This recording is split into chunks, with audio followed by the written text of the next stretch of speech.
안녕하십니까. 공작권TV 그레이트게임 최수영입니다. 오늘도 저희 방송을 시청하시는 모든 국민 여러분들께 또 해외 동포 여러분들께 감사를 드립니다. 오늘 전해 올릴 말씀은 거짓으로 살아온 잡놈, 쓰레기 인생의 종말에 대해서 말씀드리고, 이 스토리가 앞으로 우리나라 도덕 윤리 교과서에서도 게재가 되어서 거짓말을 하고 살면 어떻게 인생을 마감하게 되는지를 역사적인 교훈으로 우리 자라나는 세대들에게도 반드시 분명하게 훈육을 시켜야 된다, 이런 점을 강조를 하고자 합니다.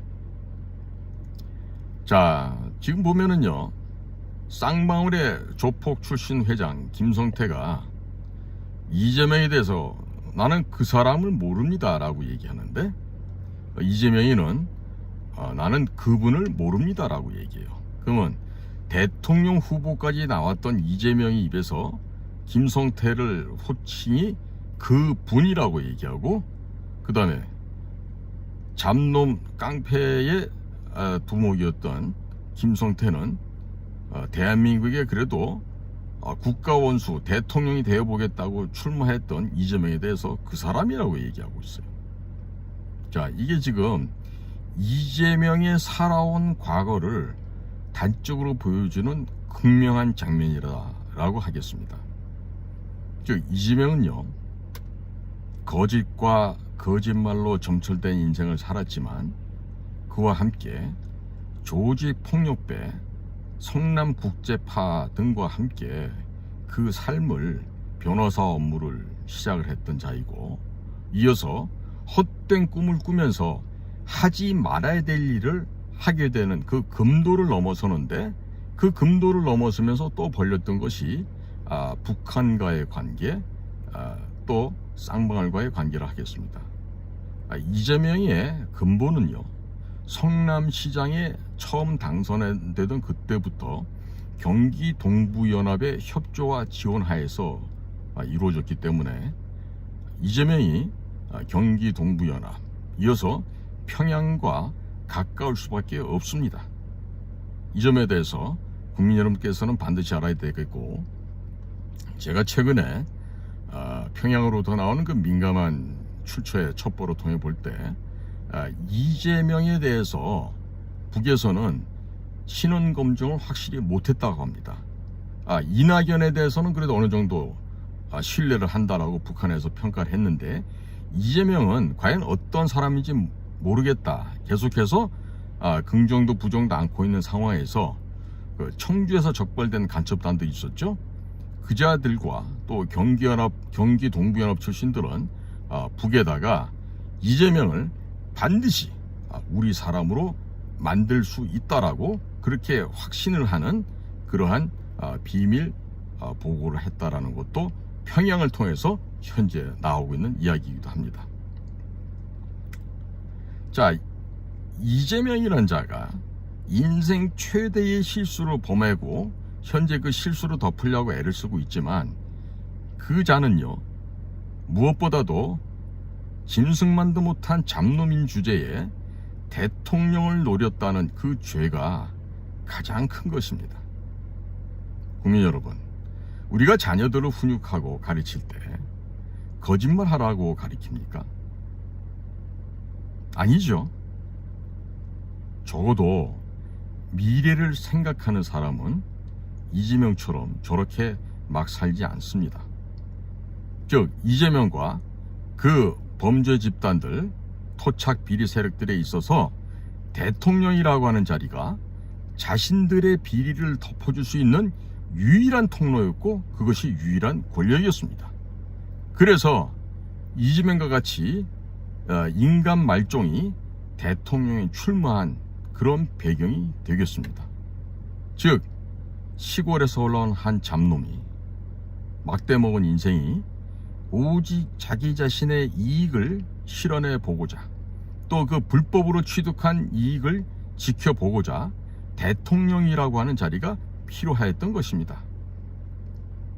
자, 지금 대장동 일당이라고 하는 김만배, 정영학, 남욱 이런 자들 쭉 유동규도 그렇고 잡아서 조사를 해보니까 어떻습니까?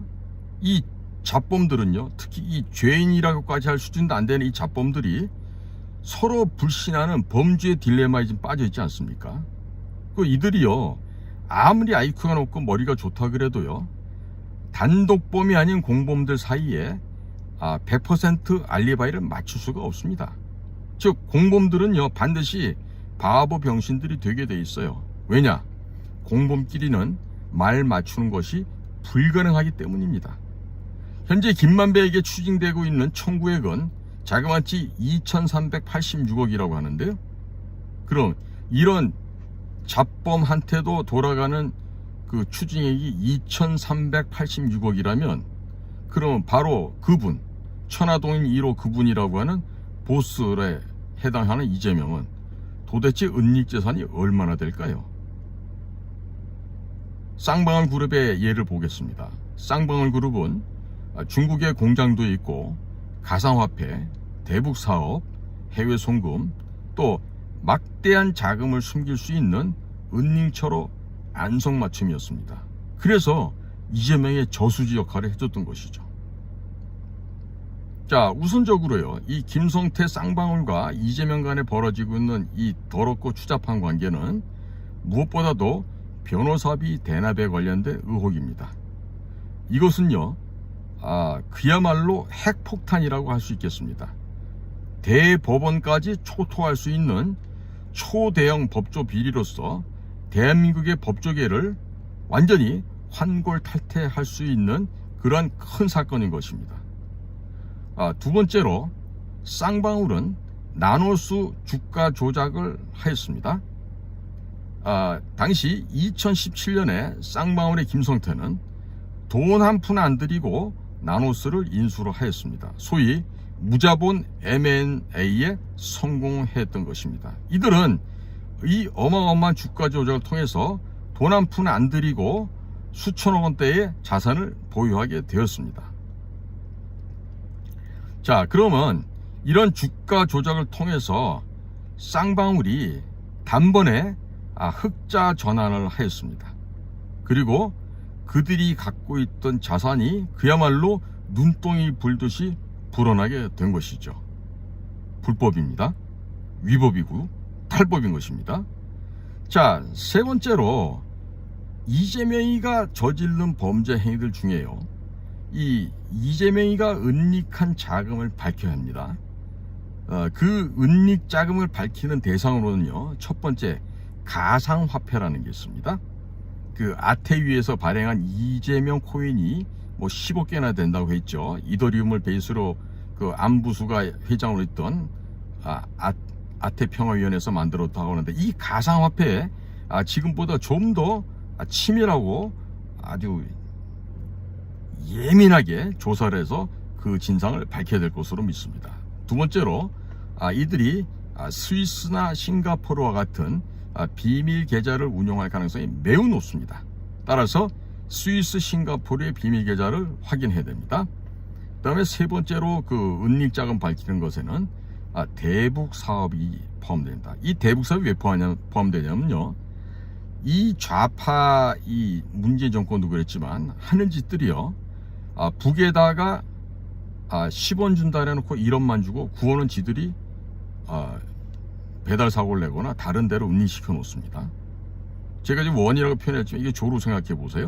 10조 주기라 놓고 1조만 주고 나머지 9조는 어떻게 한다? 우리끼리 나눠 갖고 우리끼리 은닉해 놓고 미래를 또 대비한다는 거죠. 자, 이런 식의 가상화폐, 그 다음에 해외에 있는 비밀 계좌, 세 번째 대북 사업, 이거 관련해서 이 은닉 자금을 밝히는데요, 며칠 전에 그 조응천인가요? 그 민주당의 검사 출신 의원이 하나 있는데, 그 조응천도 지금 두려움에 떨고 있는 표현을 한 게 있어요. 다름이 아니라 대북 송금으로 인해서 비화될 문제를 미리 예견할 수 있다는 것이죠. 왜? 조응천이도 검사 출신 아니겠습니까? 그러니까 제가 이 유튜브를 하게 된 가장 시작점이 그 암호화폐 문제였는데, 현재 지금 금융감독원에서 밝혀낸 가상화폐의 불법 송금한 규모가 17조 원이 넘었습니다. 그리고 지금 현재 밝혀진 것만 쌍방울의 김성태 측에서 보낸 불법 대북 송금이 640만 달러라 그래요.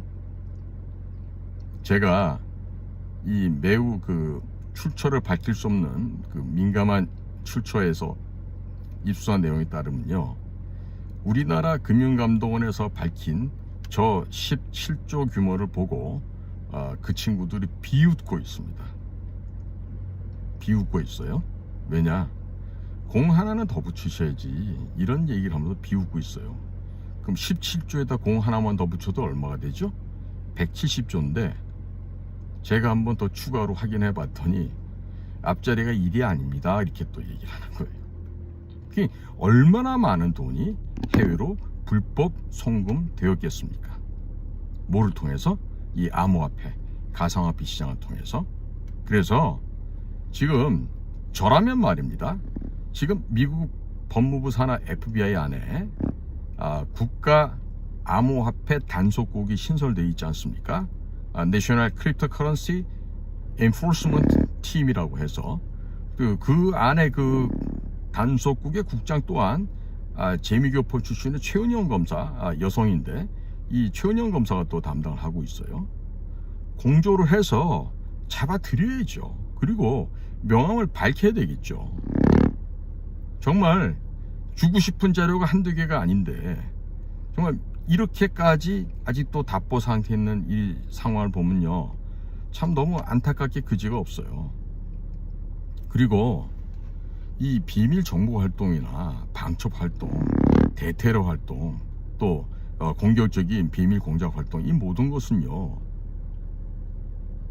무슨 서울대학교 나오거나 무슨 고시 출신이라고 할 수 있는 일이 절대로 아니에요. 예? 교육, 선발, 훈련 과정을 통해서 기초 소양이 닦여져야 되고요. 그 닦여진 기초 소양 위에서 투철한 사명감과 역사의식으로 정신무장을 하고, 그리고 실질적으로 과학기술, 수집기술, 분석 역량, 이런 모든 것들이 총체적으로 완성이 되어야만 이러한 그 첩보사업, 비밀 공작 사업이 가능할 수 있는 것입니다. 때문에 제가 이전에도 말씀드렸듯이 왜 국정원을 없애야 된다고 얘기하냐면요, 지금 저 안에는 너무 전염되어 있는 외국의 국정원의 간첩들이 너무 많다는 얘기예요. 더더군다나 부패되어 있는 아이들도 너무 많아요. 그래서 이거 빨리 없애야 돼요. 그리고 정말 대한민국을 지켜낼 수 있는 비밀 공작기관, 비밀 첩보기관을 새로 만들어야 돼요. 그래야만 어마어마한 우리 국방 예산 하루에 얼마 쓰는지 아십니까, 국민 여러분? 하루에 1,500억 원을 씁니다. 1,500억 원이에요. 1년간 54조가 넘습니다. 저라면은요, 이 국방비에 소요되는 한 열흘치면은 뭐 한 1조 좀 넘겠죠. 그 정도 규모를 대북 비밀 공작 사업에 투입해서 북한의 저 뿌리채 흔들고 뽑아버리겠어요. 그런 걸 해야 되는 게 비밀 공작기관 아니겠어요? 그런데 현재 그런 일 하고 있습니까? 일례로 문재인 넘겨줬다고 하는 그 USB 있죠. 제가 한번 물어봤다고요. USB 안 찾아오시냐고. 그랬더니 알아서 한다고 얘기해요. 알아서 어떻게 할까요? 그러면 여기서 조합해서 만들어간 USB니까 여기 재료가 다 있다, 이렇게 얘기할 수 있겠죠. 그런데 그 근거를 다 없애버리지 않았습니까? 대통령 기록물에도 남기지 않지 않았습니까? 그러니 지금 자취가 사라져버렸어요. 그럼 한 사람 한 사람 잡아서 국정원, 산자부, 기타 등등 관련됐던 사람들 다 잡아다가 주리를 튼다고 나와지나요? 그거보다는 우리가 비밀 공작 사업을 통해서 평양의 내부에 있는, 평양에 가장 깊고 심오한 그곳에서부터 문이 전달했다고 하는 그 USB를 복사해서 되돌려 갖고 올 수 있잖아요. 그러면 만일에 드러날 거 아닙니까? 무슨 일이 벌어졌는지. 왜 이런 일을 못할까요? 만약에 이거를 국가정보기관에서 못하는데 만약에 한 개인들이 해서 갖고 온다면 어떻게 될까요? 나라 꼴이 뭐가 되죠? 이렇게 되면 대통령께서도 북이 분명히 우리의 주적이라고 말씀하셨는데 대통령님께 한 말씀만 건의하겠습니다. 북한이 우리의 주적이라면 괴멸시키십시다. 그라운드를 없애서 잿더미를 만들어서 두 번 다시 소생을 할 수 없게끔 그 종족 자체를 없애버리시죠. 그 사업을 우리 윤석열 대통령 임기 기간 중에 한번 해보는 게 어떻겠습니까? 대통령님께 진지하게 건의드려 봅니다. 오늘도 저희 공작관TV 그레이트 게임을 경청하신 모든 국민 여러분들께 감사를 드립니다. 고맙습니다.